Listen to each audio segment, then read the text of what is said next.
शासन में। आप देखना न चाहें, सुनना न चाहें, बोलना न चाहें, चखना न चाहें, पर भक्ति का परम विरोधी शत्रु ये काम बख्शने वाला नहीं। ये बहुत भयानक शत्रु है काम, जनेन्द्रीय जन्य संयोग जन्य काम। प्रायः मार के गिरा देता है, आगे नहीं बढ़ने देता।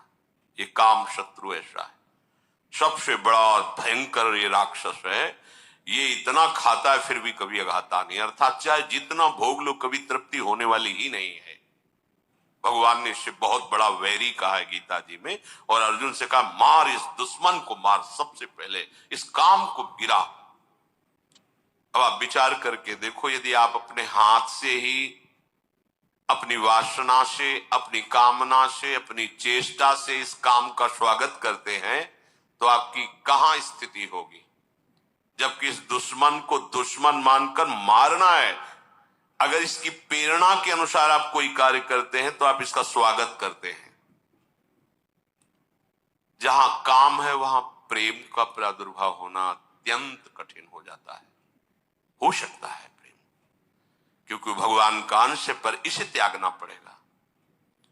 और बहुत सुंदर काम के नाश का उपाय श्री चतुरासी जी की फल स्तुति में वर्णन करते, भाव जल निधि को नाव, काम पावक को पानी।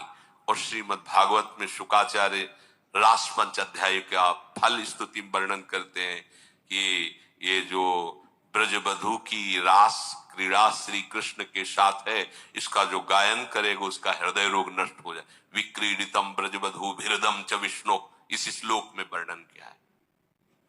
यदि हम प्रभु का स्मरण, प्रभु की लीलाओं का गायन करें तो बहुत जल्दी इस हम काम रोग से बच सकते हैं। इसकी बचने की एक वृत्ति है, युक्ति है। अगर वो आप पास रख लें तो आप बच जाएंगे। वो युक्ति नहीं है तो फिर आपको घसीट ले जाएगा। ये अनुभव की बात कह रहे हैं। कुछ बात होती है जो शास्त्रीय, और उसी का जब अनुभव किया जाता है प्रैक्टिकल उसका, तब वो बात ज्यादा समझ में आती है। इस काम को ये देखा है कि उसका कोई भी आश्रय नहीं होना चाहिए, सहारा नहीं उसको होना चाहिए। अगर आपको लग रहा है कि 1 किलोमीटर जाने के बाद हमारे काम की पूर्ति हो सकती है तो मर गए आप, मारे जाओगे, मारे जाओगे। अगर कोई भी व्यक्ति शरीरधारी इस काम का आश्रय आपके हृदय में है तो आप मारे जाओगे पक्का। हम उस शरीरधारी के पास पहुंच जाएंगे तो इसकी पूर्ति हो जाएगी। तो आप चाहे जितना ना ना ना करते रहो, इसका प्रमथन स्वभाव है, इसका नाम मनमत है। ये मन को ऐसा मथेगा कि आपको वहीं पहुंचना पड़ेगा। पहले कनेक्शन हटाओ। कहीं भी इसके लिए व्यवस्था नहीं होनी चाहिए। आपको अनुभूत बात बता रहे हैं, इसके लिए व्यवस्था नहीं होनी चाहिए। अगर व्यवस्था है तो ये अव्यवस्था फैला देगा। बहुत ही जोरदार विरोधी है ये, छोटा मोटा विरोधी नहीं। ये समझो ये ढहा तो सब ढहा गया, ये गिरा तो पूरा का पूरा पहाड़ गिर जाएगा समझो। इसी पहाड़ के बाद जो है वो प्रेम देश है, जहां प्रवेश किया जाता है। जहां काम तहां राम नहीं, और जहां राम नहीं काम, ऐसा वर्णन किया महापुरुषों ने। ये बहुत बड़ा दुश्मन है। लेकिन दुश्मन कौन मानता है? इसको तो प्रियतम माना जाता है। अंदर से देखो, इसे तो सुख माना जाता है, इसे तो बहुत गुप्त रखा जाता है, इसे तो हृदय में छुपा के रखा जाए। अगर कोई कह दे तुम कामी, तो कहेगा तुम, तुम्हारे बाप कामी, हम कामी कैसे हो सकते हैं? वो गुस्सा हो जाएगा। वो हृदय में हमारे ये दुश्मन छिपा हुआ है, दूसरा उसे बताना चाहता है, हम स्वीकार नहीं करेंगे, उसे बिल्कुल छुपा के रखेंगे। ये सबसे बड़ी कमी हो रही है।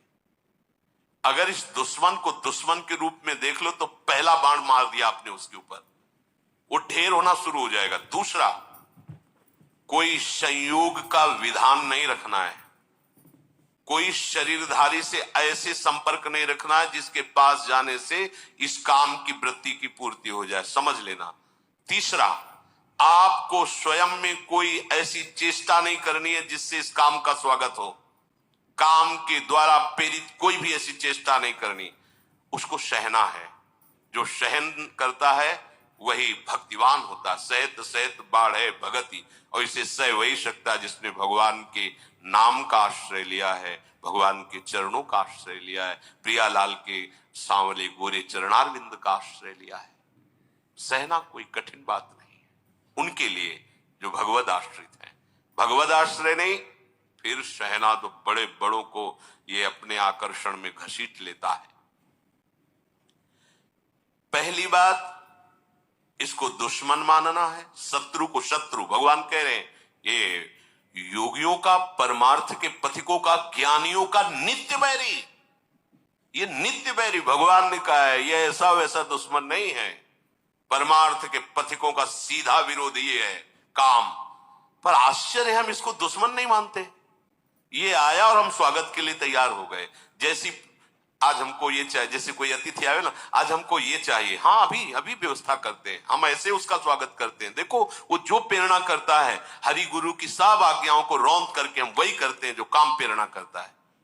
अगर आप पहली बात स्वीकार करें कि हमारा दुश्मन है, तो आप फिर पैतरे सीख जाएंगे इसको परास्त करने की, क्योंकि आपके साथ हरि गुरु का कृपा बल है। बिल्कुल पक्का मानिए, पहली बात आपको इसे शत्रु रूप में देखना है शत्रु। भगवान कह रहे हैं कि ज्ञानी ना नित्य वैरिणा, ज्ञानियों का नित्य वैरी है काम, परमार्थ मार्ग के पथिक का। दूसरा, कोई भी संयोग नहीं रखना। सच्ची मानिए, यदि आपके संयोग का है तो कई किलोमीटर पैदल चलवा देगा। कुछ भी न जाने कितने बहाने, न जाने कितने नाटक ये करेगा। बिल्कुल आप ये समझ लीजिए कि वो हम वाणी से नहीं कह सकते।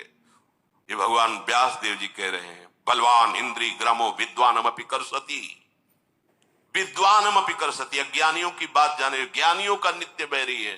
तुम्हें शास्त्र का ज्ञान सब है, पर संयोग से कभी भी किसी भी तरह से इस काम का स्वागत नहीं होने देना।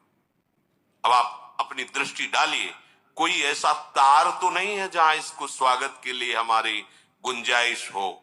बिल्कुल उसे काट दीजिए। हाँ, भागिए, ऐसे संग से दूर रहिए, चाहे स्त्री शरीर हो चाहे पुरुष शरीर हो, जिसके संग से कुमति उत्पन्न होकर प्रेम रस मार्ग में बाधा खड़ी हो जाओ, हमारा दुश्मन है। तीसरी बात, अपने द्वारा अपना नाश मत कीजिए।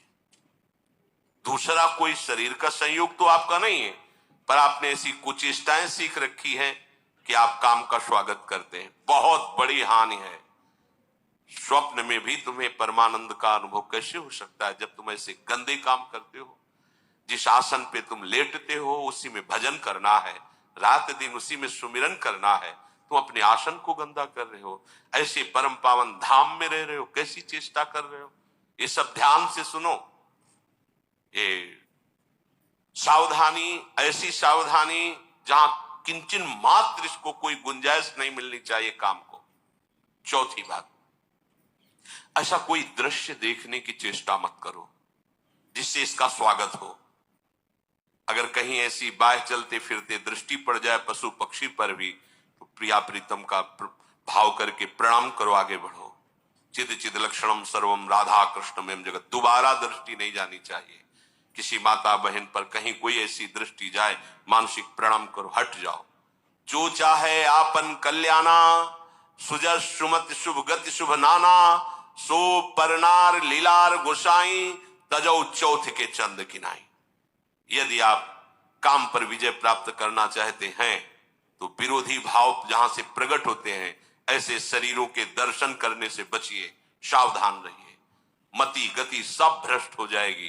केवल काम की ही एक ऐसी वृत्ति है जो सर्वनाश कर देती है।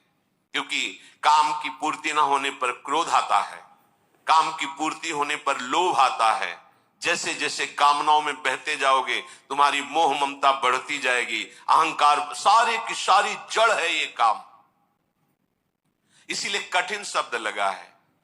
कठिन काम वासना पाप का करके पूरी तरह विनाश। सच्ची मानिए, ये मन बहुत हमारा बेईमान है, ठग है। ये इनसे मिला हुआ है, विपक्ष से मिला हुआ है। हम भजन में रुचि प्रकट कराने के लिए जब इस मन को बैठालते हैं कि नाम जप कर, मंत्र जप कर, तो ये थोड़ा सहयोग देकर फिर हमसे अपना सहयोग मांगता है। थोड़ी देर ये मनोरंजन तो कर लेते हैं, थोड़ी देर ये काम तो कर लेते हैं, थोड़ी देर ऐसा, बस इसकी इस बात को, सलाह को मत मानना, ये ठगों से मिला हुआ है, लुटवा देगा, पूरा का पूरा लुटवा देगा। विश्वास कीजिए। फिर आगे चलकर एक ऐसी स्थिति आती है जिसमें काम का स्फुरण होता है। ऐसे स्फुरण हुआ, शांत हो गया, क्योंकि उसके लिए कोई भी बढ़ावे वाली वस्तु नहीं रह गई, न स्वयं में क्रिया है, न कोई संयोग का विधान है। तो ऐसे स्फुरण हुआ, खान पान या किसी जरा सा क्रम बिगड़ गया, ऐसे स्फुरण हुआ, फिर शांत।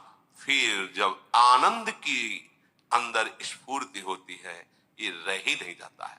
फिर जब भाव प्रकट होता है तो आसपास विषय बिछा हुआ हो तो भी जैसे भुने हुए चने में कहीं अंकुरण नहीं हो सकता, दिखाई चना वैसा ही देगा आपको, वैसी आकृति वैसा, पर उसे कितना भी खाद पानी लगा दो नहीं। ऐसे ही नैष्वात्मा रामम विषय मृग तृष्णाम भ्रमयति, जो आत्मस्वरूप प्रभु का साक्षात्कार किए हुए, उसमें काम वासना का उदय ही नहीं होता है।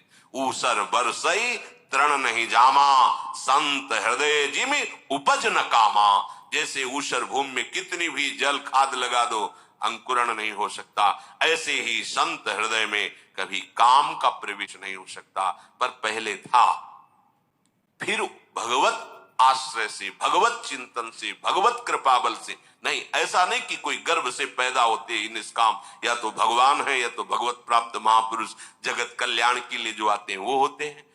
तो अपने को हारना नहीं, क्योंकि अपने पास प्रभु हैं, प्रभु का बल है। कठिन काम वासना, अपने सबसे बड़ी गलती करते हैं। इसको पहली बात दुश्मन नहीं मानते, दूसरी बात इसकी व्यवस्था रखते हैं, तीसरी बात स्वयं क्रिया की चेष्टा करते हैं, चौथी बात हम ऐसे उसके बढ़ाने वाले दृश्य देखते हैं, बातें करते हैं, सुनते हैं।